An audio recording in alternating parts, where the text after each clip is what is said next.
ನಮಸ್ತೆ ಕುಟುಂಬದವರೇ, H V ಕುಟುಂಬಕ್ಕೆ ಮತ್ತೊಮ್ಮೆ ಸ್ವಾಗತ. ಇವತ್ತಿನ ಸ್ಪೆಷಲ್ ಹಿದಿಕಿದ ಅವರೆಕಾಳು ಸಾಂಬಾರು ಹೇಗೆ ಮಾಡೋದು ಅಂತ ನೋಡ್ಕೊಳ್ಳೋಣ ಬನ್ನಿ. ಮೊದಲಿಗೆ ನಾವಿಲ್ಲಿ ನೆನೆಸಿಟ್ಟಂಥ ಅವರೆಕಾಳನ್ನ ಹಿದಿಕಿದ ಅವರೆಕಾಳನ್ನ ತೊಗೊಂಡಿದ್ದೀವಿ.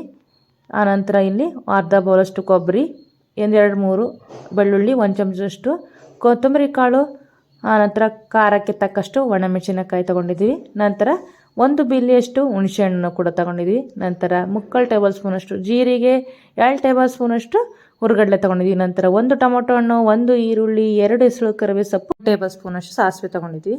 ಈಗ ಇದಕ್ಕಿದ ಅವರೆಕಾಳು ಸಾರು ಹೇಗೆ ಮಾಡೋದು ಅಂತ ನೋಡ್ಕೊಳ್ಳೋಣ ಬನ್ನಿ. ಮೊದಲಿಗೆ ಒಂದು ಪಾತ್ರೆಗೆ 1 ಚಮಚನಷ್ಟು ನೀರು ಹಾಕಿ, ಏನು 1 ಬಟ್ಲು ಇದಕ್ಕಿದ ಅವರೆಕಾಳು ತೊಗೊಂಡಿದ್ದಿಲ್ಲ ಅದನ್ನು ಹಾಕ್ಕೊಂಡು ಒಂದು ಕುದಿಯೋಕ್ಕೆ ಕುದಿಸ್ಕೊಳ್ಳೋಣ. ಆ ನಂತರ ನಾವಿಲ್ಲಿ ರುಚಿಗೆ ತಕ್ಕಷ್ಟು ಉಪ್ಪನ್ನು ಕೂಡ ಸೇರಿಸ್ಕೊಳ್ತಾ ಇದ್ದೀವಿ. ನೋಡಿಕೊಂಡು ಉಪ್ಪು ಸೇರಿಸ್ಕೊಳ್ಳಿ.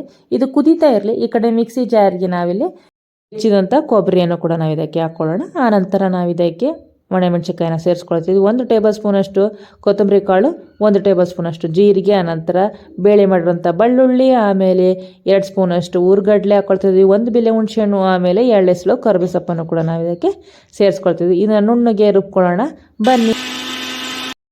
ಅದಕ್ಕೆ ನಾವು ಇದನ್ನು ರುಬ್ಕೋಬೇಕು. ರುಬ್ಬಿದ ಮಿಶ್ರಣ ಏನೋ ತಯಾರಾಯಿತು. ಈಗ ಸಾಂಬಾರು ಮಾಡ್ಕೊಳ್ಳೋಣ ಬನ್ನಿ. ಮೊದಲು ಒಂದು ಪಾತ್ರೆಗೆ ನಾವಿಲ್ಲಿ 2 ಟೇಬಲ್ ಸ್ಪೂನಷ್ಟು ಎಣ್ಣೆ ಹಾಕ್ಕೊಳ್ತಾ ಇದ್ದೀವಿ. ಎಣ್ಣೆ ಕಾದ ನಂತರ 1 ಟೇಬಲ್ ಸ್ಪೂನಷ್ಟು ಸಾಸಿವೆ ಚಟಪಟ ಸಿದ ಮೇಲೆ 1 ಎಸಳು ಕರಿಬೇವು ಸೊಪ್ಪು, ಅದು ಕೂಡ ಚಟಪಟ ಅಂದಮೇಲೆ ಹೆಚ್ಚಿದ ಈರುಳ್ಳಿ ಹಾಕ್ಕೊಂಡು ಚೆನ್ನಾಗಿ ನಾವು ಇದನ್ನು ಫ್ರೈ ಮಾಡ್ಕೋಬೇಕು. ಈರುಳ್ಳಿ ಏನು ಫ್ರೈ ಆಗ್ತಿದೆ 75% ಅಂದಮೇಲೆ ನಾವಿಲ್ಲಿ ಟೊಮೊಟೊ ಹಣ್ಣನ್ನು ಕೂಡ ಸೇರಿಸ್ಕೊಂಡು ಫ್ರೈ ಮಾಡ್ಕೋಬೇಕು. ನಂತರ ರುಬ್ಬಿದಂಥ ಮಿಶ್ರಣವನ್ನು ಕೂಡ ನಾವು ಇದಕ್ಕೆ ಸೇರಿಸ್ಕೊಳ್ತಿದ್ದೀವಿ.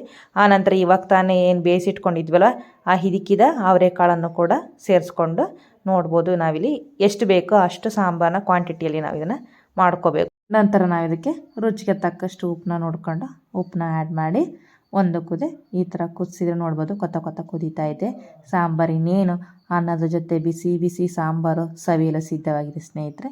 ಮತ್ತೆ ಮುಂದಿನ ಸಿಗೋಣ.